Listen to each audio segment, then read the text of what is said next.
Po večletnih pripravah so cerkev začeli graditi leta 1936 in jo dogradili v 3 letih, le opremiti je takrat niso mogli.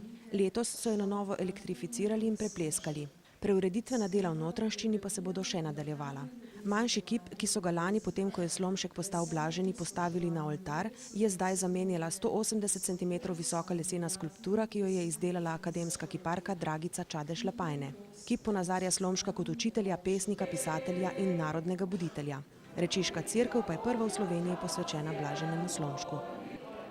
Je sicer bila blagoslovljena cerkev, podružnica cerkev v Bistrici, zgornji ali srednji Bistrici, župnija Črenšovci Prekmurju. Tam je gospod škof dr. Franc Kramberger blagoslovil cerkev v čast blaženemu Antonu Martinu Slomšku, blagoslovil, ne pa posvetil.